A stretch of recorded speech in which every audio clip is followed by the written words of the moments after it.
Sim, bem-vindos a mais um Território Digital, podcast da Isla. Para quem não me conhece ainda, sou Michael Matos. Junto comigo tá meu parceiro de sempre, Vamos lá, Mano mais uma Bertuzzi. vez. E estamos com um convidado especial aí, Gustavo Marques, nosso parceiro de...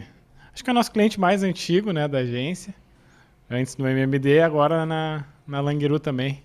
Bem-vindo, obrigado por ter topado falar com a gente aí, Marques. Olá, Maicon, olá, Bertuzzi. Com grande satisfação, estou aqui sentado nesta bancada, né? E é também bom saber que, se não o mais antigo, um dos clientes mais antigos também da Isla, né? E, enfim... Antiga vibe, né? Antiga vibe, sempre na vibe. É isso aí. Enfim, que possamos aqui ter um bate-papo bacana e de alguma forma eu possa contribuir aí para esse grande programa. Show de bola, acho que começa contando um pouco como é que tu foi parar lá naquela Languiru, como é que tá enfim, a situação hoje em dia, a rotina por lá, conta um pouquinho da tua história até chegar até lá e o cenário hoje. Claro. É um assunto também muito prazeroso assim, de poder falar, né? Que é uma guinada bem grande que eu tive assim, na minha vida. Né? Culminou aí com a minha mudança para a cidade de Teutônia. Agora em maio está fazendo 2 anos, né? Que estou basicamente residindo lá em Teutônia. Mas ela iniciou, né, com uma assessoria, uma consultoria jurídica, né, do MMD Advogados para a nova gestão da cooperativa Languiru. Né, mandando um abraço também para o Paulo Birk, né, o Paulinho, que nos chamou, né, para assessorar essa nova gestão quando ele assumiu a cooperativa ainda como presidente, com uma pequena janela ali num conselho de administração de 77 dias. E nós tivemos essa oportunidade de iniciar essa transição em relação ao trabalho dentro da cooperativa Languiru. Ela vinha de uma gestão aí de longa data, né? O presidente anterior ficou 22 anos à frente da cooperativa como presidente e mais aí 15 a 18 anos como vice-presidente. Então tinha um vínculo muito arraigado com uma administração anterior e que levou a cooperativa para uma grande crise. Se comenta lá, quem conhece bem a história da Languiru, que é a 4ª grande crise da Languiru, mas essa seguramente é a maior delas. Né? E iniciamos lá em 2023 um trabalho de retomada, né, da operação da cooperativa e especialmente da confiança, né, dos produtores da região, para que eles voltassem a acreditar na cooperativa, para que isso não representasse também uma descrença para o sistema cooperativo. Né? Então, sempre que uma cooperativa acaba enfrentando alguma situação de dificuldades, que pode acontecer, né? Isso acaba virando, de alguma forma, um questionamento para o sistema cooperativista. Isso a gente sempre trabalha para reforçar, né, a importância do sistema cooperativista de forma internacional. E, claro, eventualmente más gestões podem acontecer e nós temos que trabalhar para conseguir sanar enfim, esses problemas que aconteceram. Estamos aí com um período aí próximo a 2 anos dessa mudança de gestão que já sinalizam com uma boa retomada, né, das atividades da cooperativa. O cenário ainda é muito difícil, né? A dívida total da cooperativa ali, quando foi apresentada, era pouco superior a 1 bilhão. Então ela já foi reduzindo ao longo desses meses, com as negociações que foram realizadas, com os deságios que esses credores também foram concedendo em função, né, do plano que foi apresentado, né, um plano de reorganização financeira e operacional. E acho que é um movimento de gradativamente reconquistar a confiança e conseguir demonstrar que, ao longo do tempo, a cooperativa vai poder enfrentar esse grande cenário de dificuldade. Não, legal, e a gente, como o Michael falou, né, já tinha essa parceria de trabalho lá com o MMD Advogados, né? Desde 2017, eu acredito, né? Quando a gente iniciou a agência, final de 17 e 18 ali. Então, até hoje a gente passa a também trabalhar com a Languiru, acho que 24, né? Isso. Acho que volta meio do ano ali, no mais ou último menos. trimestre ali de 24. E assim como para vocês, para a gente da mesma forma, assim, é um desafio também de trabalhar a comunicação de uma empresa né, de uma cooperativa que tem uma história grande, né, no cenário regional e nacional também, enfim, um frigorífico de tradição, uma marca conhecida no Rio Grande do Sul que, né, passa por essa dificuldade, mas que para a gente é um desafio assim, muito bacana de tocar e até de acompanhar e poder comunicar esse trabalho de vocês de reconstrução, porque é um trabalho ali de de formiguinha, bem dizer, porque né, falou uma dívida grande, mas que ele vem sendo feito. A gente já, nesse período que a gente está junto, já acompanha alguns frutos assim dessa nova gestão. E eu acho que o nosso objetivo sempre é buscar na comunicação refletir isso, né? Passar para as pessoas, assim, para a sociedade de uma maneira geral, esse trabalho que vem sendo feito e essa recuperação de confiança que é tão importante para esse processo que se tem agora, né? Então, para a gente é um desafio bem interessante, assim, tá junto, né? E tocando esse processo. Sim, é interessante. A cooperativa Langiru agora, nesse ano de 2025, dia 13 de novembro, vai completar 70 anos. Então, seguramente é uma das cooperativas aí mais longevas aqui do estado. Né? Como eu disse aqui antes, já enfrentou outros momentos de dificuldade. Esse é mais um, talvez o maior deles. Mas é uma cooperativa que possui uma representatividade regional ali no Vale do Taquari muito grande e uma representatividade também no estado e também até falando da região sul do Brasil. Né? Então, muitas pessoas ou seja, com empregos diretos, ou empregos indiretos, ou também associados, né, da cooperativa, produtores associados, que possuem uma vinculação não somente uma vinculação emocional, mas que possuem uma vinculação no cotidiano, né, que tem o seu sustento vinculados à cooperativa. E é sempre bom, assim, reconfortante a gente conseguir devolver um pouco dessa credibilidade, como tu destacou, Bruno, e as pessoas enxergando essa roda novamente girando, né? Isso é bem bacana para nós. Né? A gente conseguiu, especificamente agora nessa safra de milho agora do verão, conseguiu fazer uma campanha muito boa de aquisição do milho dos produtores da região. Né? E, ao mesmo tempo, a gente criou um produto que a gente batizou de Pix Balança para pagamento do produtor em 48 horas.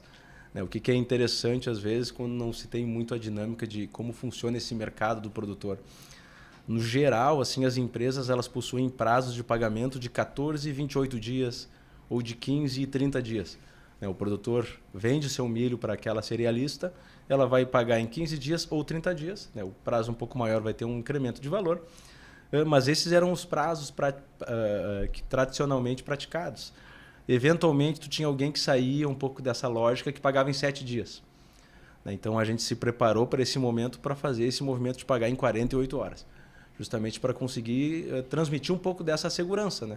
Para que esses produtores voltassem a acreditar naquele negócio, naquela cooperativa. E foi bem legal que, a partir desse movimento, já tem uma outra grande empresa da região que está fazendo os pagamentos em 72 horas. Então, também mexer um pouco isso no final, isso é bom para o produtor. A gente está conseguindo criar um cronograma, um calendário que também está ajudando esse produtor a receber antes. Esse produtor... Essa safra de milho aqui, a gente está falando de um produtor que foi bastante castigado com as enchentes do ano passado. Né? Então, o estado já vinha com 3 anos de estiagem. Aí tiveram ali entre 23 e 24, 5 enchentes relevantes lá no Vale do Taquari. Todas elas impactaram nessa produção. Para a gente conseguir chegar agora, é uma primeira safra que está devolvendo assim, acho que um sorriso para esses produtores, e a gente conseguir fazer esse movimento de levar esse pagamento mais ágil, de fazer o mercado trazer esse pagamento mais ágil. Isso realmente é muito bom. Que legal. Eu acho que o trabalho que vocês vêm fazendo lá, tu junto com o Paulinho e toda a turma lá da Langiru é muito importante assim, para todo o estado do Rio Grande do Sul, né? Uma empresa grande, uma referência. Então, acho que o trabalho de vocês ele tá sendo muito bom. Assim, a gente vem comunicando isso, né, nas redes. E quando tu nos procurou, Gustavo, tu lá e a turma, vocês não nos procuraram quando vocês entraram, né? Porque era um momento de vocês estancarem a crise lá. E por que tu nos procurou assim qual foi o timing que tu sentiu a necessidade? Bom, agora é a hora de a gente comunicar melhor, né? Comunicar com mais estratégia. Como que vocês pensaram isso na comunicação da Langiru, né? Que é uma comunicação que é um desafio, assim, porque tem todo esse momento que vocês estão vivendo hoje, né? A empresa está vivendo, que tem que fazer a gestão da crise, mas também tem que fazer o reforço da marca, tem todo um trabalho que precisa ser desenvolvido. Então, como é que vocês pensaram isso? Acho que esse ponto é bem interessante porque, né, a partir do momento que a gente ingressou ali naquele movimento ali em maio de 2023, estava muito em evidência a cooperativa pela grande crise, né? Não se sabia ainda a dimensão dela, mas se sabia que o momento era de grande dificuldade. A cooperativa nunca tinha tido um título protestado, né? Até dezembro de 2022, janeiro de 2023, a partir dali as coisas mudaram. Então isso foi um impacto muito grande. E a partir do momento que nós começamos esse trabalho de reestruturação, a gente também identificou que não adiantava nós estarmos presentes, porque a gente não tinha ainda também assim razões, motivos, né, para estarmos fazendo um reforço de marca no meio daquele cenário. Né? A gente precisava, primeiramente, acho que talvez o primeiro e grande movimento, isso a gente já falou em diversas oportunidades que a gente conseguiu.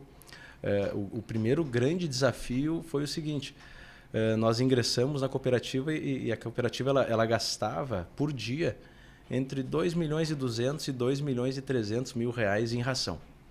Então isso era um volume diário de ração para alimentar 160 mil suínos a campo e em torno de 4 milhões e meio de aves a campo.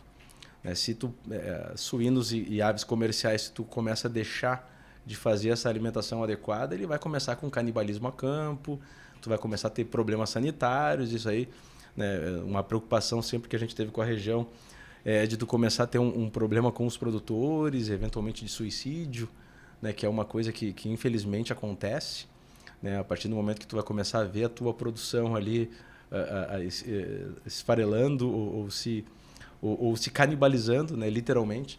Então a nossa grande preocupação era a gente conseguir conduzir esses plantéis de animais a campo sem que houvesse um problema maior, um problema sanitário. Então a gente conseguiu, fez uma programação e nós encerraríamos esse plantel de suínos a campo no dia 12 de julho. Isso eu me lembro bem, 12 de julho de 2023. Conseguimos fazer algumas negociações de suínos vivos e antecipamos essa data para 30 de junho. E conduzimos a redução dos plantéis de aves nesse período também. Então, a partir daí, a gente dimensionou essa ração para um período menor. E essa foi a nossa grande urgência, né? As próximas urgências, né? Estabelecer um planejamento financeiro para os primeiros meses, né? Que a gente conseguisse fazer uma programação do que deveria ser feito e qual era o ritmo. E para isso a gente fez um planejamento, e era um planejamento que ele era duro, porque a cooperativa Langiru deixaria de atuar no segmento suíno. E números associados ainda estão parados, números produtores estão parados desde março, desde abril de 2023, porque não teve uma outra integradora que absorveu eles. Só que a Langiru não podia permanecer atuando porque não tinha recurso, né? O capital de giro necessário para a cadeia suína é muito grande. Não havia essa possibilidade. Então, algumas medidas tiveram que ser implementadas nesse período. E isso não traz, né? Logicamente, não são medidas simpáticas, não são medidas que atraiam uma atenção positiva de quem está sofrendo ali na pele, mas a gente tinha que ser pragmático, né? Não podia fazer de outra forma. E até que nós tivéssemos esse cronograma, esse planejamento já um pouco delineado, já projetando os nossos primeiros passos, a gente não fazia sentido a gente ficar também aparecendo na mídia ou trazendo publicidade. A gente tinha primeiro que arrumar a casa, arrumar as coisas, para depois começar a divulgar, né? Seja o trabalho já dando algum resultado, ainda que incipiente, ou seja o planejamento para os próximos anos. Então isso gradativamente vai acontecendo. Nesse ponto que eu destaquei antes, né, da gente conseguir chegar nessa safra e vir comprar milho do produtor, isso foi muito importante. A gente se organizou, se planejou para estar nessa safra comprando milho do produtor e trazendo essa credibilidade, mas projetando o quê? Um aumento de produção de aves, projetando manter esse milho aqui, né? Não ter que importar ele de lá ou trazer ele do Mato Grosso, né? Com custo de frete maior, antecipando tributação estadual. Tudo também faz um sentido, mas tu tem que ter um planejamento, tem que conseguir executar. E a partir do momento que as coisas começam a ter uma organização e um planejamento, a gente conseguir levar esse planejamento para fora, né? Conseguir informar melhor, né? Levar isso, seja para o nosso associado, seja para o nosso credor, que é um número muito grande de credores que a cooperativa tem, seja isso também para o meio local de imprensa. Então isso é muito importante. Porque... Roberta, vou ter que ter que tossir. Vai lá. Eu tô com uma tosse feia faz um mês já. Tranquilo. E tava me coçando faz um tempo. Não, pode tossir também, não tem problema. Mas eu acho que isso tudo, assim, é um processo que vem sendo feito e, claro, a partir dessa primeiro movimento de estancar os problemas, assim, ou minimamente sobreviver, né? Assim, bom, é isso aqui, a gente não tem muita opção, o que precisa ser feito é isso. Mas a partir daí, acho que a comunicação passa a ter um papel, né? Assim, bom, isso aqui agora a gente já saiu dessa... Não sei que expressão usar, mas enfim, a gente saiu desse nível de problema maior e ainda está com muita coisa, mas a gente precisa também comunicar, porque não só em tom de propaganda, publicidade, mas em tom de conversa e comunicação mesmo, de falar com o criador, de falar com a comunidade, como tu colocou. E aí são vários públicos, né, que a cooperativa tem como assim, com pessoas que tem que conversar. E aí acho que a comunicação também cumpre um papel importante, né, porque tudo comunica. A partir do momento que tu, como deu o exemplo do Pix Balança ali, pô, esse é um movimento que também comunica, né? Isso mostra, e até foi pensado isso também, passa credibilidade, o cara também fica mais seguro de fazer a negociação, mas também vem de uma ideia de que, olha, estamos num caminho que é ainda longo, mas que, né, estamos avançando. Então, como é que tu vê o papel da comunicação nesse processo a partir desse momento de passado esse momento de maior dificuldade acho que, né, dividindo bem esses momentos, como eu falei antes, acho que o silêncio também comunica e a gente precisava se comunicar ali no início com o silêncio, né? A partir do momento que a gente tem que começar a levar essa informação, a gente tem, como tu colocou, a gente tem muitos interlocutores de diversos níveis, né? A gente tem o nosso associado que continua ativo vendendo a produção para a Langiru. A gente tem o nosso associado que não está vendendo a produção para a Langiru, que nós gostaríamos que retornasse. A gente tem aquele que deixou de ser associado com a Langiru. A gente tem o credor, de uma forma geral, da Langiru. Então, a gente tem diversos níveis de interlocutores. Os funcionários. Né? Nós atrasamos por um bom período o pagamento das verbas rescisórias de um grande acordo muito bom que fizemos com os sindicatos. Mas estamos numa composição muito boa, estamos muito próximos agora de encerrar, mas de manter esse contato, né? E dos funcionários internos ativos ainda, de conseguir manter também aquela chama acesa. A chama acesa, o brilho, né? O brilho no olhar deles, assim, de fazer parte. Então, isso tudo é importante. E a partir desse momento, a gente entendeu que nós estabelecemos um novo planejamento e nós tínhamos que levar esse planejamento para fora. Né? Primeiro, divulgar o planejamento em si. Isso tinha que acontecer, isso fez parte do estudo que nós contratamos da Marquestrat, uma empresa de Ribeirão Preto que trabalha com planejamento do agronegócio. Então, para também trazer uma credibilidade de alguém falando sobre a viabilidade da operação, não sendo dita por funcionários ou por agentes próximos à Langiru, mas por uma empresa externa que analisou as operações e veio avalizar aquilo que estava sendo dito. Depois, o plano de pagamento de credores, para demonstrar que aquele plano é viável. Então, a gente tem que levar essa informação. E o interessante é que, num primeiro momento, a gente leva a informação e ela vem ainda carregada de interrogação, né? De uma dúvida nada velada sobre a viabilidade dela. E a partir do momento que os meses vão passando, as etapas daquele planejamento elas vão sendo enfrentadas e vão sendo confirmadas no dia a dia, isso vai reforçando a credibilidade. Né? A credibilidade ela também vem com o tempo de tu apresentar um planejamento e tu cumprir as etapas. Isso tu vai demonstrando que tu está agindo de acordo com aquele planejamento, tu está sendo fiel a ele, ele está dando o resultado esperado, seja integralmente, seja parcialmente, mas ele está sendo cumprido. Então, isso é importante. E a partir do momento que se apresentou um planejamento, tem que ser cumprido, né? E bem comunicado, logicamente, para que lá na frente ele vá surtindo o efeito desejado. E em quanto tempo que vai acontecer o turnaround ali da Langiru?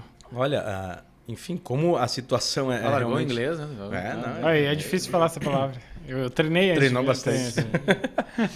Mas eu vou dizer assim, olha, a gente, pelo que a gente conversa, assim, dentro de uma expectativa que carrega um pouco desse otimismo, a gente fala alguma coisa de 8 a 12 anos, né? Analisando o estudo da Marquestrat com o cenário e com a forma como as situações vêm acontecendo. Pode ser um pouco depois, pode ser um pouco antes, nós estamos sendo bem conservadores dentro dessa projeção. Mas o importante é enxergar que o planejamento ele vem se confirmando e a expectativa ela vem se consolidando. Né? Ainda é um período curto, mas as coisas vêm acontecendo conforme foram planejadas. Né? Mas se a gente conseguir cumprir o período e botar aí 12 anos consiga cumprir, já vai ter sido também uma grande guinada, uma grande vitória. Cara, e quando tu fala de planejamento, é uma coisa que pra gente pega muito também. A gente, quando fez uma mudança de posicionamento, até do nome da empresa e tal, a gente focou muito na questão do planejamento digital para os clientes, assim, porque acaba sendo um diferencial muito importante para a gente atingir os objetivos e conseguir ser assertivo na construção desse projeto, né? Então, quando tu tem claramente assim um plano, né, e tu sabe onde tu quer chegar, mesmo que isso leve tempo, mesmo que os passos sejam pequenos, tu tá dando um passo na direção certa. Então, e tu tem muito claro qual é o objetivo. Aí todas as ações e todos os resultados podem ser avaliados com base naquele objetivo que tu estabeleceu. Então, acho que isso vale para qualquer... Bom, a gente está falando aqui de uma reestruturação financeira de uma cooperativa, a gente está falando de uma estratégia digital de uma empresa, né, de um cliente. Então, eu vejo como fundamental assim, essa questão de saber para onde se está caminhando. Eu acho que isso aí, cara, pode ser que dê certo, como tu falou, pode ser que, né, leve mais tempo, menos tempo, mas tu sabe para onde tu tá indo, né? O complicado é quando tu tá simplesmente caminhando e não sabe, né? Tá perdido. Aquela máxima aí, né? Para quem não sabe onde vai, qualquer caminho serve. É isso aí. Então, ter bem claro estabelecido um planejamento. Aquela coisa. Pode não ser o melhor planejamento, mas tu tem que ser fiel a ele. Né? Tu pode chegar no meio e fazer revisitar, né? Enfim, vamos voltar aí alguns anos aí, a pandemia veio e embaralhou muita coisa dentro do que estava posto, né? Aquelas empresas, aquelas organizações que não sentaram e olharam um pouco seu planejamento, revisitaram isso, sofreram mais. Todos sofreram, mas quem olhou, revisitou seus planejamentos, começou a restabelecer situações com base naquele novo cenário, seguramente teve um desempenho ou saiu melhor daquele momento de maior crise, né? E aí, como comunicação, assim, a gente percebe e produzindo os conteúdos e acompanhando a interação ali nas redes e tal, e até nas conversas mesmo, como a marca Langiru ainda é muito forte, apesar de toda a crise. Claro que tu é imerso lá nesse contexto da cidade, da cooperativa, talvez tu fique mais assim contaminado por esse cenário que hoje é ruim, mas se tu tiver uma noção assim de pessoas fora da bolha ali, né, daquele círculo mais perto, as pessoas ainda veem a marca como muito forte, assim, até, vi menos produtos mesmo à venda, assim, mas ainda é uma marca muito forte. Então esse é um ativo que a empresa construiu ao longo desses 70 anos e que esse trabalho, somado a essa reputação boa já, isso pode levar para um caminho muito bom. Então a gente também procura, quando a gente criou lá o planejamento também de comunicação para a Langiru, levar tudo isso em conta, entender que não é um momento de fazer grandes movimentos né, publicitários ou coisa assim, não é um momento de tratar de questões comerciais ou de venda, é um momento muito mais de comunicar o cenário da cooperativa. Mas essa marca forte ela vai ajudar muito no processo de reconstrução.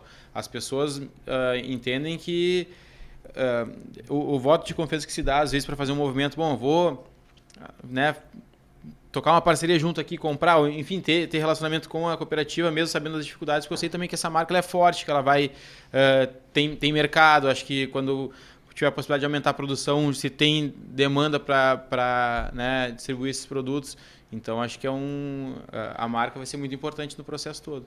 Com certeza, com certeza. Acho que nesse ponto um detalhe interessante, né? Vou pegar o exemplo da ração comercial, né? Lá em meados de 2023, no segundo semestre ali, estava relatando essa crise financeira, a questão dos plantéis a campo, nós tivemos que sair do mercado com a ração comercial. Ficamos aí um período fora do mercado com a ração comercial. Foi uma escolha, né? A gente não quis prejudicar a qualidade do produto, a qualidade da ração e sair do mercado.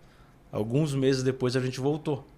Né? Então, e foi interessante... Porque se manter numa qualidade abaixo prejudica a marca, no longo prazo é pior, né? E o interessante é que, claro, toda vez que acontece essa troca, para o produtor que consome ali, ele acaba avaliando por quê.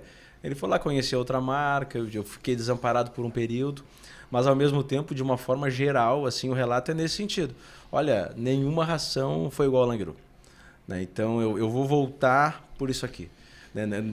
De demonstrar também muitas vezes que, olha, tu também não achou no mercado uma ração que batesse ela, aí vai ser a qualidade dela, a ração de qualidade, ela vai aumentar a tua produção. Agora falando uma ração de gado leiteiro, tu vai ter uma produção de leite melhor com uma ração melhor. Né, do produtor conseguir enxergar isso aí. Então esse ponto é bem interessante. Falando também dos nossos cortes de resfriados e congelados de aves. Hoje a gente está aí abatendo 27 mil cabeças ao dia para Languiru. A gente já está nesse movimento agora para ao longo desse ano ampliar para 40 mil cabeças abate dia, da marca Languiru. Esse aumento aí de 15 mil aves, a gente consegue tranquilamente fazer essa venda sem muito esforço, porque hoje a gente está com uma demanda represada nesse sentido.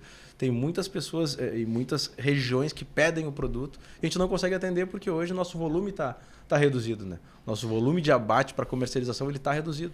Aí, o produto, quando é bom, a marca fica forte pela qualidade do produto, basicamente isso, né? E aí um trabalho de comunicação reforça isso ou não. Tu não salva uma marca só na comunicação, né? Tem que, obviamente, ter um produto bom. Tem que ter a qualidade no fundo ali. E a nossa ideia, por exemplo, de aves e resfriados e congelados, aí a nossa ideia é voltar aqui para a região metropolitana. A nossa expectativa é que até o meio do ano a gente consiga estar aqui de novo na região metropolitana abastecendo, né, mercados aqui da região e a marca volte a circular também aqui. Como tu colocou, né? Às vezes, eu não tenho visto muito, pois onde é que está? Existe muito dessa ideia. Da mesma forma, assim, eu converso com pessoas que me dizem, Languiru está aberta ainda.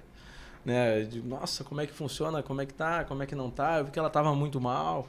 Né? Enfim, demonstrando essa retomada, conseguindo chegar. Não, estamos chegando. Tu conseguir voltar para esse mercado da capital também mostra, né, de uma forma geral, né, tem muita gente que acaba vendo só o que acontece aqui e o volume da nossa população está aqui. Mais gente impactada, né? Mais gente impactada. Que tem contato com a Exatamente. Marca. E esse detalhe que tu colocou, né, tá lá, às vezes está naquela bolha, tu não consegue identificar ou às vezes tem uma percepção afetada. O interessante é que lá naquela bolha é o lugar que a gente mais ouve pressão. Sabe, as mensagens que a gente está vendo, especialmente agora em 2025, das regiões de fora dali, são mensagens muito otimistas, né, em relação a uma satisfação de ver, né, essa melhora dos negócios, esse retorno, né, para algumas atividades. A questão, como eu falei, da ração comercial, a gente está operando com volume cada vez melhor.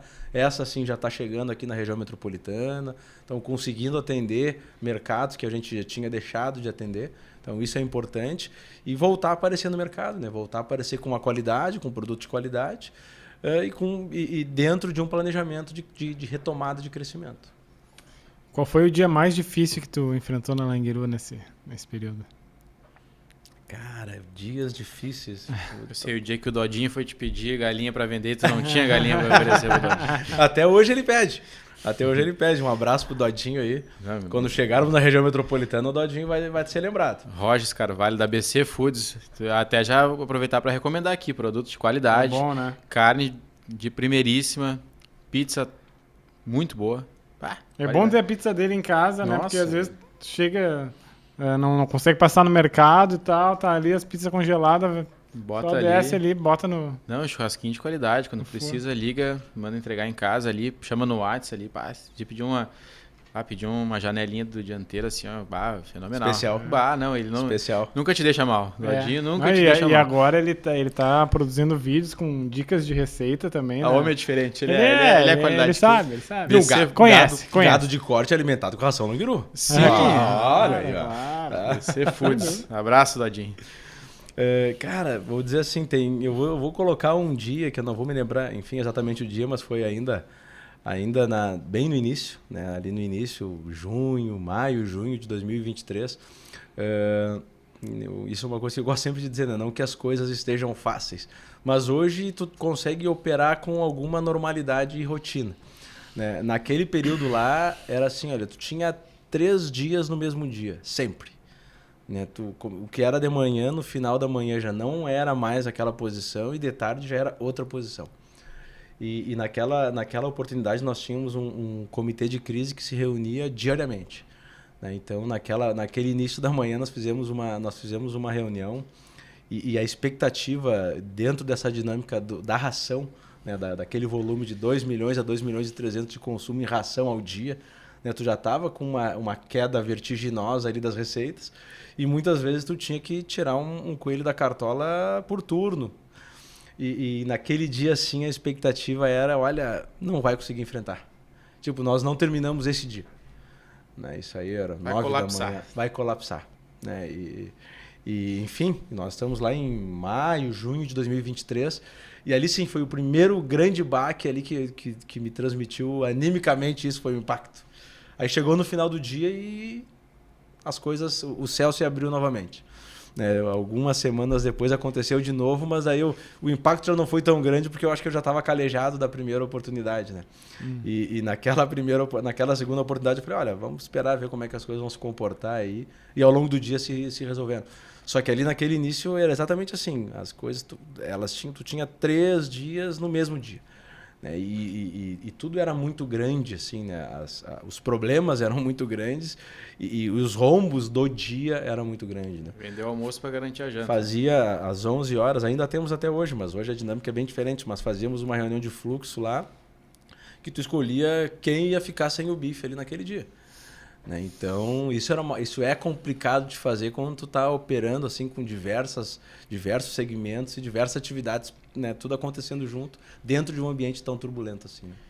E, cara, tu uma carreira de advogado já, com um escritório ali, te licencia para enfrentar esse desafio. É uma mudança drástica, assim, porque tu está num ambiente de processo e aquela lida da advocacia ali, e ir para um lado muito mais financeiro, de gestão de recursos e pessoas. E como é que foi essa mudança de carreira, assim, como se adaptar, ou como tu enxergou esse desafio assim, não, acho que por aqui cara, vou me dar bem aqui ou não, ou simplesmente foi... Bom, começou lá, como eu falei, em maio, e essa guinada aconteceu em agosto, né? Finalzinho de julho e início de agosto. Enfim, naquele momento, diante das situações, tu já estava participando muito de questão negocial com agentes financeiros, né? Como advogado, Como advogado, explicando muito do que estava acontecendo, explicando quais eram os nossos passos, né? O que nós poderíamos fazer, o que nós tínhamos de expectativa. Esse mercado financeiro ele tem um envolvimento, uma relação muito grande com credibilidade. Então, também de se apresentar e eles enxergarem de onde é que tu está vindo, o que tu está projetando, né? Então, tudo comunica, né? De novo, quando a gente está comunicando exatamente, a gente apresentar um planejamento e seguir esse planejamento. Então, demonstrar que a gente não está à deriva ali. Então, temos um norte e esse é o norte que a gente está seguindo. Quando o Paulo Birk me convidou para essa empreitada, né? Eu falei para ele, né, ô Paulo, eu não tenho essa bagagem diante desse universo financeiro. Estou fazendo essa parte negocial, mas, né, vou ter que me adaptar. Né? Eu não sei o que tu pensa disso. Ele, não, vamos seguir nessa linha para a gente continuar fazendo essas negociações e continuar fazendo essa caminhada. Enfim, né, ali nos primeiros meses era um pouco tatear, né, para se enxergar e se identificar exatamente qual era o meu papel nesse novo cenário. Né, essa nova dinâmica. E ao longo dos meses isso foi ficando cada vez mais claro, né, em relação a qual era a expectativa que eu tinha que suprir ali. E, claro, essa bagagem jurídica diante dessas negociações que tinham que ser feitas, diante das possibilidades, né, talvez vamos dizer assim, uma criatividade jurídica que acaba sendo diferente de uma linha financeira. Então é interessante e está sendo importante dentro dessa retomada, né? Mas um desafio muito grande para se fazer esse movimento, mas ao mesmo tempo é uma situação que é reconfortante, vamos dizer assim, profissionalmente eu acho, é um desafio que está sendo legal de enfrentar. E vocês estão criando um case, né? Eu acompanho muito o Lázaro do Carmo, né? Que agora tá colocando bastante corte na internet ali. Ele fez o case da retomada do grupo Silvio Santos, ali do SBT, Jequiti, enfim. E ele trabalha com gestão de crise também.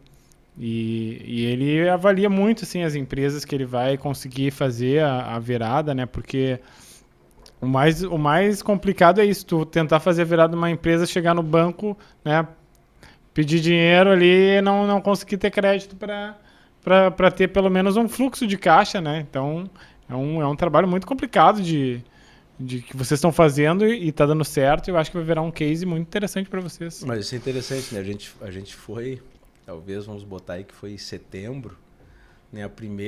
Setembro de 2024, a primeira sinalização de algum aporte de recursos que a gente teve.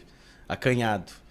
Né? E depois, em outubro, tivemos um novo acanhado, mas importante naqueles momentos. Né? E agora, no final do ano, sim, a gente finalizou já conversando melhor com os agentes financeiros, também eles enxergando esses movimentos. Como eu falei, assim, muito vai de credibilidade, né? Também para esse mercado financeiro, de enxergar que existe um planejamento e que esse planejamento está sendo seguido, né? Que não vai ser qualquer circunstância que vai te desviar daquele roteiro, né? A gente, na condição de uma cooperativa de produção, um ponto que é ruim, nós não podemos ingressar numa recuperação judicial, né? Porque uma recuperação judicial ela tem essas regras estabelecidas por lei. Então, tudo está muito claro, né? Tu não tem um ambiente tão cinzento. Nós estamos numa liquidação extrajudicial, que é o que a lei permite para uma cooperativa de produção, mas aplicando essa lei de falências, que é a lei que trata da recuperação judicial, naquilo que é possível, né? Então, sempre trazendo a previsão contida sobre recuperação judicial para esse nosso cenário. Né? Como tu destacou, Michael, de alguma forma é um case porque a gente está trazendo, né, uma possibilidade, um formato de uma cooperativa de produção enfrentar uma grande crise. Né? Aqui no estado do Rio Grande do Sul a gente tem outras cooperativas de produção enfrentando também momentos de dificuldade. Uhum. E na carência de uma legislação que consiga conversar com esses problemas, isso é difícil. Isso é difícil. Não, né, isso aqui a gente já tratou aqui, mas é muito importante. Essa história da Langiru, não só os 70 anos, mas essa história de credibilidade também que ela teve ao longo do tempo, isso ajuda também para que esses movimentos aconteçam. Né? Com certeza traz uma segurança para enxergar, né, uma possibilidade de como muitos produtores nos perguntam lá, nós vamos conseguir dar a volta? Nós vamos conseguir dar a volta?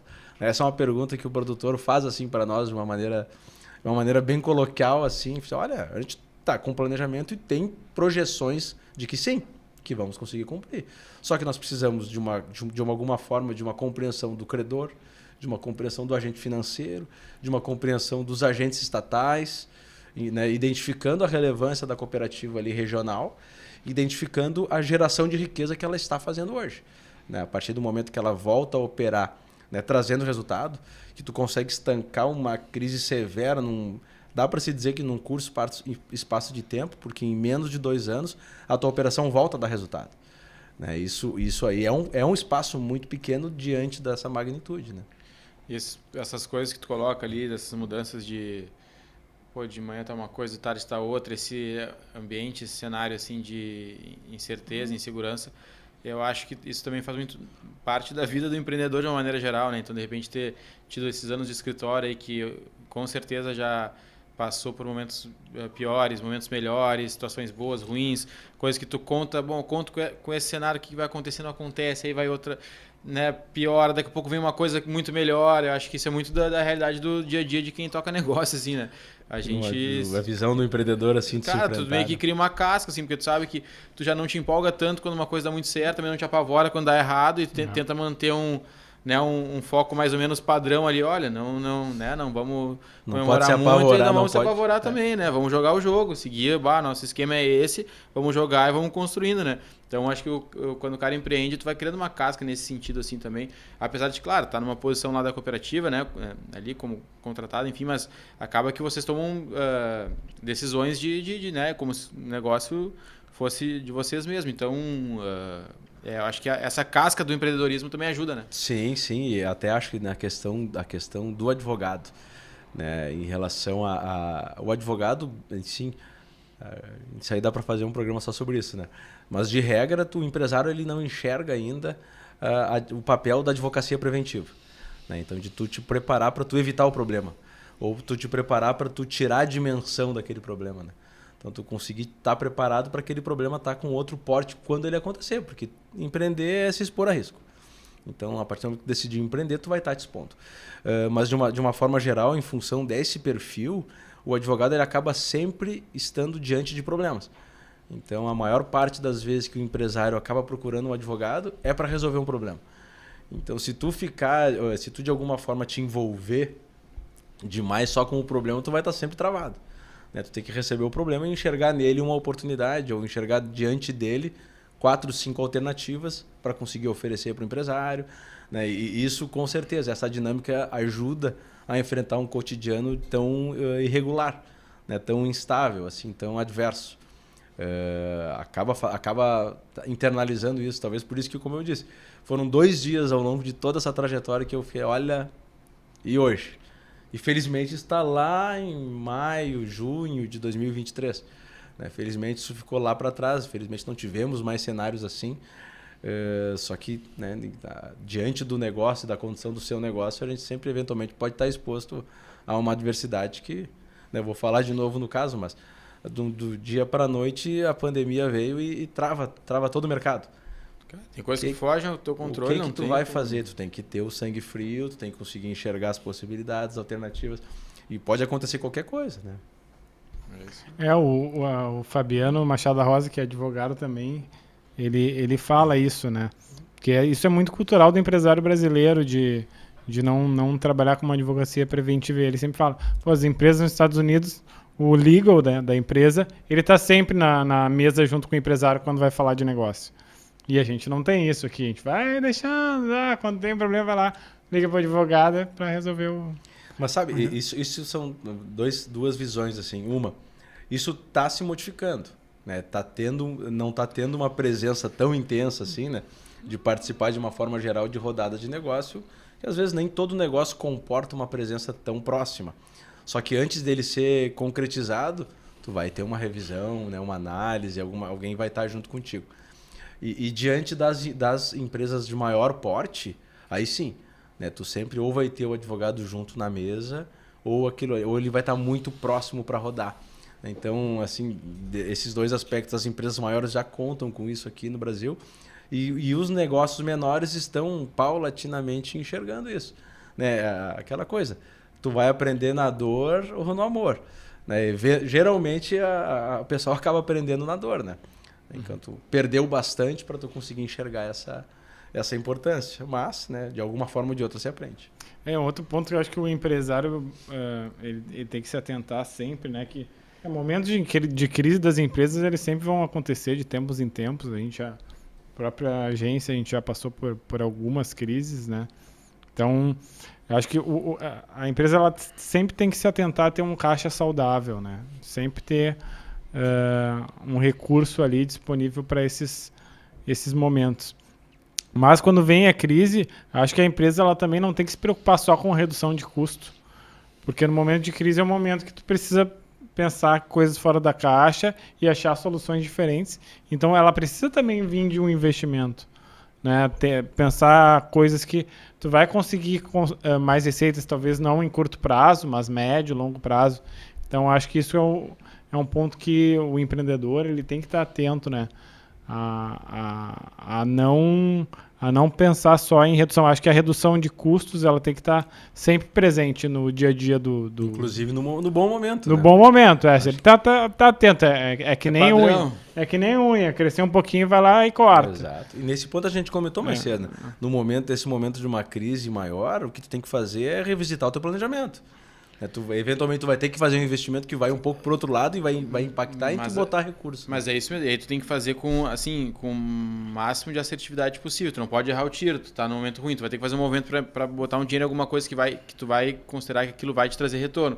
Aí se tu erra esse tiro, assim, aí fica muito complicado. Então tu tem uma bala de prata ali nesse momento que tu tem que jogar, mas por isso que é importante conhecer bem o negócio, entender, e aí a experiência também vai te trazendo condições de tomar as melhores decisões. Tu já passou por coisas parecidas, sabe que isso aqui pode funcionar, entender cenários, entender o ambiente que tu tá, o mercado, e aí tu fazer os movimentos, mas é sempre tomada de decisão. Eu acho que no fim das contas, empreender é tomar decisões, né? Aí as certas vão te levar mais longe, as erradas vão te deixar pelo caminho. Mas vamos só pegando assim, né? O escritório, o MMD Advogados, agora recentemente fez uma revisitação no planejamento estratégico. O planejamento estratégico, anos atrás, fazia um planejamento de 5 a 8 anos. Né? Hoje tu está falando em um planejamento que vai ser de 2 a 3 anos. e tendo que sentar para não só revisitar, tendo que sentar para renovar ele, né? Porque as coisas elas mudam muito mais rápido.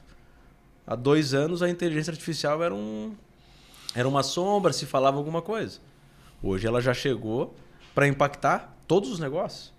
E não é que ela não vai vir para tomar o lugar dos negócios. Ela vai mudar a forma deles acontecerem. Vai impactar. Quem não sentar e pensar o seu negócio com a participação dela no mercado, vai ficar para trás. Vai ficar para trás.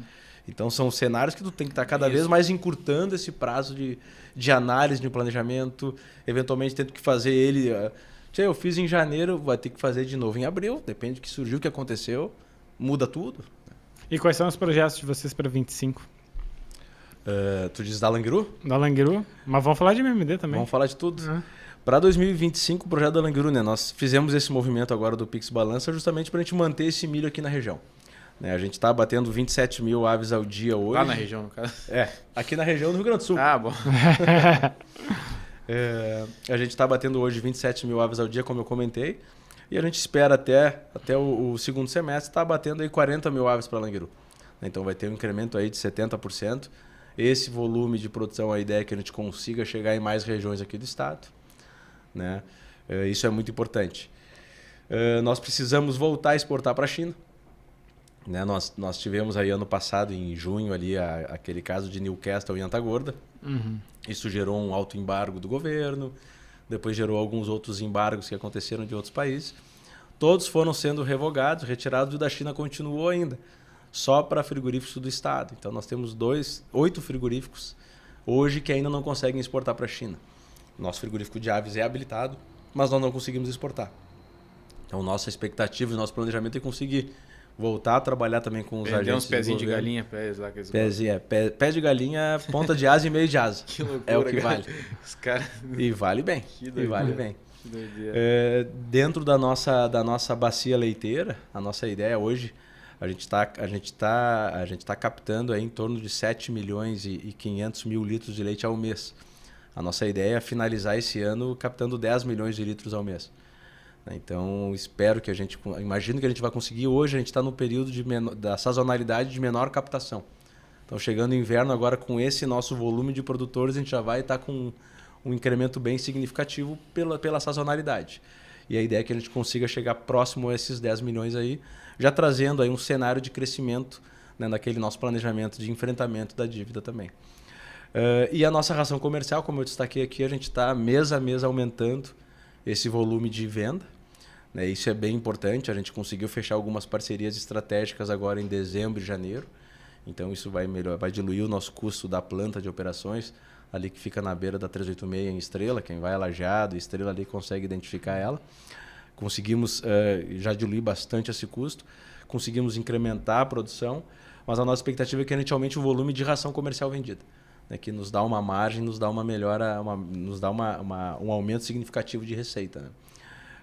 Basicamente é a gente conseguir incrementar esses 3 principais negócios, né, que são as nossas rações comerciais, a nossa bacia leiteira e também as nossas aves produzidas, as nossas aves a campo, que são os negócios que vão fazer a gente enfrentar esse nosso momento de dificuldade. É onde tem um volume de receita mais relevante para a cooperativa. Tudo está acontecendo, né, dentro daquele planejado. Então a gente tem uma expectativa de que esse ritmo continue caminhando assim muito bem, para que a gente consiga chegar no final do ano aí tendo feito boas rodadas de pagamento para os credores. Né? Nós tivemos aí já quase 400 credores tendo aderido ao nosso plano. Esse número é de 2.900, então temos aí um caminho pela frente. Muitos ainda sequer sabem da condição da Langiru, né? Então a gente está fazendo essa busca ativa pro credor. Então nós estamos ligando, informando da situação, informando se ele aderir, já vai começar a iniciar o recebimento. Isso é uma etapa desse caminho, e, né, a gente precisa de tempo, né? Mais do que dinheiro, a gente precisa de tempo para conseguir implementar e vencer cada uma dessas etapas. Se 2025 a gente conseguir, né, caminhar esses passos que eu citei aqui, que são passos, são bem positivos dentro do nosso planejamento, mas são passos assim com uma possibilidade de que a gente atinja eles bem concreta, né, a gente vai ter enfrentado esse ano aí de uma forma bem bem feliz. Acho que vai ter uma expectativa boa pela frente, né, para os próximos anos da cooperativa. E os da Isla, Bruno? Hã? Quais são os projetos da Isla de 25? Cara, estamos aí com uma, né, também uma, não digo uma mudança, né, mas agregar novas visões assim para o negócio. Hoje a gente foca muito a gente tem um conteúdo muito focado assim em posicionamento de marca na rede social e tal. A gente está trabalhando internamente e buscando conhecimento e trabalhando no time para a gente ir caminhar muito também para uma área de growth, assim, de ter um marketing mais alinhado com vendas, entendeu? E aí entregar resultado para o cliente, ter mais clientes nessa área, assim, onde a gente pode ter uma proximidade com o setor comercial da empresa e através do digital estabelecer novas receitas e aí também entregar resultado concreto financeiro para o cliente. Eu acho que é um desafio, é uma coisa que hoje a gente tem menos presente na nossa carteira de clientes e acho que acho que eu colocaria como principal desafio para 2025, assim, né? É um ano que para a gente não tem campanha política, que sempre quando tem campanha política a gente acaba fazendo campanhas, isso também nos demanda muito tempo, envolvimento de time das pessoas e nosso mesmo, né? Energia, aquilo te consome bastante naquele período, então é um ano que dá para, né, dá para olhar para questões internas, assim. Eu acho que estruturar melhor os processos internos também é outro ponto que a gente precisa olhar com carinho, e a mudança de sede, né, que deve acontecer ainda no primeiro semestre. A gente deve ir para um espaço maior e tal, que a gente uma estrutura melhor assim de trabalho. Eu acho que é um crescimento natural assim que vem acontecendo. A gente nossa sala ali, nosso espaço já ficou pequeno. Acho que isso também reflete, né, os bons passos, né, Gustavo, como tu falou, assim, de quando as coisas...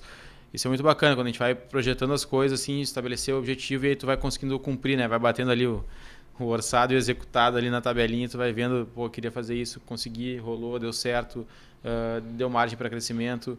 Então, eu tô bem, assim, otimista e satisfeito pro ano.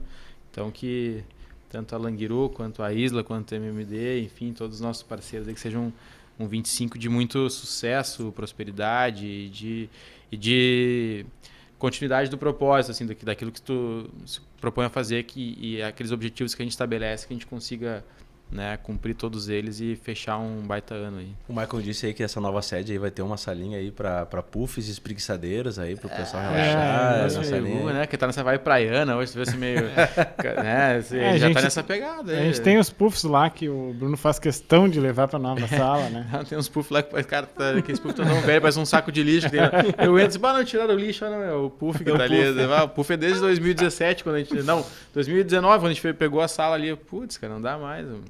Michael, um apego nos puffs, cara. Tá. Mas nessa linha de ir para a gente adquirir conhecimento em growth, a gente vai estar indo essa semana para São Paulo, né? Vai ficar 5 dias lá para fazer o curso com o pessoal da V4 lá, com o Denner Lippert. Então a gente está indo agora quinta-feira, e aí tem um evento na sexta lá. Quando isso aqui for pro ar, a gente já vai ter ido, voltar. Já vai ter ido, é verdade. Foi um baita evento. Aprendemos muito. A gente não sabe quando é que vai pro ar. Não, mas com certeza vai depois de quinta, né? Então a gente está indo para esse evento, então acho que vai ser bem importante para a agência, assim. A gente também tem ideia de criar melhor o produto de endomarketing na agência. Então essas duas áreas são áreas que hoje a gente não tem um produto consolidado, mas eu acho que são produtos que os clientes têm necessidade, e eu acho que cada vez mais a gente tem que entregar uma solução completa para o cliente. O cliente não quer ter várias agências, ele tem que ter que lidar com a agência digital ali, a agência de endo aqui, a agência que cuida do tráfego, a agência de publicidade que faz... Então, o cliente ele quer... centralizar quer a solução completa. Ele fala lá com o pessoal da Isla que eles resolvem pra gente. Então, acho que cada vez mais a gente tem que se encaminhar para isso, né? Dentro dessa linha, assim, né? Acho que abre um leque muito grande, porque tu vai estar começando a atingir um público que hoje, eventualmente, não conversam tanto, né? Que vai fazendo essa medição de venda direta ali, que tu consiga identificar isso. Um ponto é tu atrair isso aí, atrair esse público, e um segundo momento também é tu começar a levar essa visão, essas possibilidades para a tua carteira atual. Para a carteira. É, tu conseguir, às vezes, e aquela coisa, aquele perfil de tu conseguir demonstrar essa possibilidade, essa relevância, ou vamos fazer uma medição aqui para um projeto com prazo de duração, para enxergar, né? Isso, e medir ROI, enfim, tu vai ter um Exato. investimento aqui nessa área, bom, eu estimo te entregar tanto de receita, tu vai investir tanto, eu vou te dar tanto. Porque acho que nem a gente fala daquela questão, né? Eu tô supondo agora, tô imaginando, mas que nem a gente falou antes da questão da advocacia, que daí é uma área que eu entendo melhor. Da advocacia preventiva, tu tem aquela visão do empresário de não enxergar essa importância, e dentro da questão da dinâmica dessa gestão, de uma gestão completa, seja de gestão de rede, seja de posicionamento de marca. Às vezes o cara, não, eu só quero estar aqui nesse ambiente aqui. Não nem enxergar a necessidade, a possibilidade, o espaço ou o potencial que ele podia explorar ali, né? E assim, hoje a maioria dos nossos clientes é mais nesse sentido. Bom, eu quero estar presente na rede de uma forma bem posicionada, e isso faz sentido. Às vezes tu vende por outros canais, tem outro tipo de relação com o cliente, mas ele quer estar bem posicionado ali. Beleza, isso é importante também, faz parte da tua construção de reputação e da tua marca. Mas a partir do momento que tu enxerga no digital também uma possibilidade de gerar receita, nem em todos os casos isso vai se aplicar, né? Mas daqui a pouco se tu consegue enxergar né, no nosso caso, chegar para o teu cliente e dizer, olha, cara, eu consigo pensar um plano aqui que vai te incrementar a receita, tu vai poder ter um ganho em cima. Cara, é o melhor cenário do mundo. O cliente vai nos olhar com ainda mais, ainda melhores olhos, né? E, enfim, e ainda mais num ambiente de inteligência artificial, cada vez mais presente. Hoje em dia é muito fácil criar um post, criar um conteúdo na rede. Não precisa ter tanto domínio assim de ferramentas, tu consegue minimamente se defender ali e criar conteúdos. Isso, a tendência é que cada vez se aprimore mais. Então, se tu continuar muito preso assim em só produzir aquele conteúdo ali básico, isso aí eu falo do mercado de uma maneira geral, não da Isla propriamente dita, mas se as agências, assim, os produtores de conteúdo ficarem assim, bom, vou fazendo aqui tal, é isso aqui, show de bola, se não tiver um diferencial, um olhar mais estratégico e um plano para enfim, oferecer um diferencial mesmo e trazer de repente recurso ou agregar coisa prática, hoje, vai morrer, vai ficar pelo caminho. Hoje que tu fala, isso aqui é um diferencial, mas na verdade isso aqui na verdade é um negócio ele está sempre se oxigenando, né? Ele está sempre se inovando. Vamos pegar, né, tem aquelas ideias que são bem interessantes, né? As empresas que historicamente começaram fazendo uma coisa e ali 50, 60, 80 anos depois estão trabalhando num ramo absolutamente diferente. Tem muitos exemplos assim. O vento vai soprando para o outro lado, tu vai ajustando. Exatamente, da mesma forma que nem a gente olha assim, exemplos que eu vou ter aqui que já me veio à mente, que é mais fácil de lembrar. Mas tu pega a Kodak, dominava o mercado de fotografia e navegava sozinho. E não se adaptou para a questão de uma foto digital, de uma fotografia digital. E eles tiveram acesso à tecnologia e sentaram em cima. Sentaram em cima. Blockbuster. Blockbuster, então tu vai seguindo. Cara, vamos voltar para a Nokia. Cara, a Nokia navegou sozinha no mercado ali e morreu. Tipo assim, esses exemplos vão acontecendo. Tu tem que... Não é nem... Né, e agora é cada vez mais rápido essa mudança. Então, se tu der uma chupada de bala, o trator passou e já era. O próprio mercado de comunicação também. Cara, mudou demais. Mudou demais. Eu até estava falando isso numa reunião esses dias. A gente, em função da política, faz campanha de 2 em 2 anos. Então, tu vai tendo aquele marco temporal assim, 2 anos, né, atrás, como é que era? Não tinha isso na ferramenta, não tinha essa... pega a primeira campanha que a gente fez lá do Meli em 2016, não tinha stories no Instagram, entendeu? Imagina, estamos falando de 8 anos, não é nada, né? Cara, é muito... O tráfego paga era isso aqui, mal se tinha, entendeu? Então, olha hoje todo o cenário digital que tem, como é que vai estar daqui 2 anos, daqui 4 anos? Isso não para, né? Essa roda não para. Se tu ficar parado e não te adaptar, não te atualizar... tu vai ser engolido. Cara, e é assim, a progressão é exponencial, cada vez é mais rápido e é mais mudança em menos tempo. Então tem que estar ligado. Se não ficar sempre olhando para frente, tipo, sempre mirando lá na frente, isso aqui está acontecendo aqui, mas para onde é que esse barco tá navegando, para onde é que vai? cara, não tem como, não se mantém. E na comunicação, mais ainda por causa disso tudo, da tecnologia, mas em qualquer área. A advocacia, cara, daqui a pouco, antes tu tinha uma necessidade de ter lá 3, 4 advogados júnior, daqui a pouco peticionando e tal. Hoje tu tem IA que tu dá um padrão ali, a inteligência faz para ti, mas tu vai sempre precisar do teu olhar humano de entender cenário, processo, tomar decisões. Isso não tem como mudar. Não, e até interessante nesse ponto, né? Até decisões recentes aí, peculiares aí que tu botou ali, a IA fez. Acho que foi em Santa Catarina. E a decisão do magistrado lá foi no sentido. A IA desenvolveu uma jurisprudência para a petição. A petição ficou bonitinha, tá, uma jurisprudência. Só que era uma jurisprudência inventada. Não existia, foi criada pela IA. Né? Então, daí isso aí tu já começa a dar o peso que essas coisas vão assumindo, né? O que está acontecendo, a velocidade, o olhar humano, aquele olhar de tu enxergar como usar a ferramenta, quem não sabe usar a ferramenta ainda. Mas a capacidade de pesquisa, enfim, isso aí potencializou demais. Tá louco, oportunidades que não se tinha antes, que hoje tem, mas tem para todos, né? Com ganho de Então, tempo, mas né? tem que saber usar. Mas assim, olha, se tu pegar uma base grande de dados de processo e cruzar tudo isso para chegar no... Cara, tem muita informação, mas... Mas tu volta assim, Bruno, quando o processo físico, quando virou o processo eletrônico, ele aposentou um número muito grande de advogados mais tradicionais, que não conseguiram se adaptar ao processo eletrônico. Né? Então, imagina, só nesse... O que acontece? Esse movimento da IA ainda é muito curto, incipiente. Assim, coloca aí 4 anos nessa dinâmica, vai ter muita gente que não vai ter entendido a ferramenta e o potencial dela dentro do negócio e vai estar começando a sair fora desse universo. Que loucura.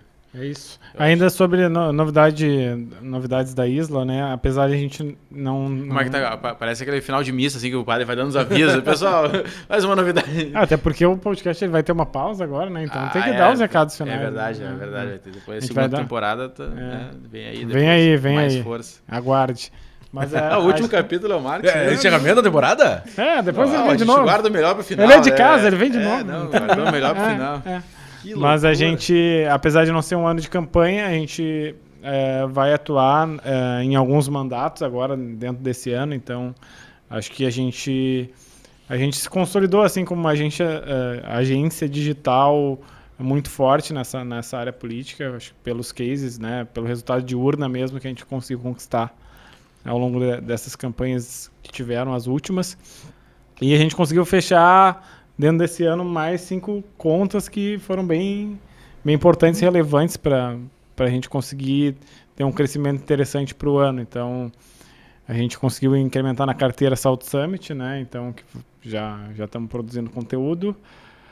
Me ajuda a ABB, né? A ABB Porto Alegre, que até o presidente já esteve aqui com a gente, né? Eu acho que o episódio já deve ter ido pro ar quando...